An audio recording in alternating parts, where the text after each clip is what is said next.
Hi, I'm Holly. Welcome back to my channel, the Women Series. I'm here to help you on your fertility journey through education and empowerment. Now, today we are going to be talking all things the reproductive microbiome. It's a bit of a mouthful, but I'm sure as somebody who's watching this video, you already have a keen interest in health, and you're probably very well aware of the microbiome, specifically in regards to gut health. Now, the digestive microbiome is where majority of the research lies, and we have a depth of knowledge as to how the digestive microbiome influences different aspects of our health. However, what research is starting to uncover is how that microbiome from the digestive tract is broad reaching, and it actually influences our reproductive organs. So if you think about your reproductive organs as your vagina, your uterus, your ovaries, and the areas of the uterus such as the endometrium, each segment of your reproduction has a different microbiome. And ultimately what the research is showing us is that it's in its most simple form at the vagina, predominantly found with lactobacillus strains. And then as you go further up, the complexity of the microbiome gets richer and richer. Now, we know that there was some form of connection between the digestive microbiome and the reproductive microbiome, as there's been multiple studies done on women with endometriosis, looking at that connection between their gut health and their onset of symptoms.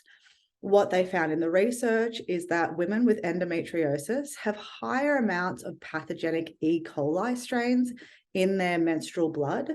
They also have excess amount of something called a lipopolysaccharide, which is an endotoxin, and it's a byproduct of effectively bad bacteria overgrowing in the digestive tract. So we know that there's that connection there between a reproductive health issue such as endometriosis and these microbial diversities and how they form. And sometimes those microbes are either good or bad, depending on if they're pathogenic or if they're in a state of inflammation. Research has also just discovered that women with endometriosis, 64% of them have a higher amount of a specific type of bacteria present. And this research conducted is suggesting that maybe these women have contracted a bacterial infection, and that's what's led to their endometriosis. Obviously, this is still in its infancy, but it's really, really interesting in terms of where we're going to go from a treatment perspective for reproductive health. Outside of endometriosis, there are so many other things to take into consideration with your reproductive microbiome. What's interesting to know is that whatever partner you choose will ultimately influence the microbial diversity and the ecology of your reproduction. There has been research done which has shown that when a man first has sex, the vagina that he has sex with, and this is obviously based off a heterosexual couple, that vagina that he has sex with effectively sets up his seminal microbiome. And then from there, that man shares that vaginal microbiome and his seminal microbiome with his subsequent partners. So there's this toing and froing of reproductive microbiomes.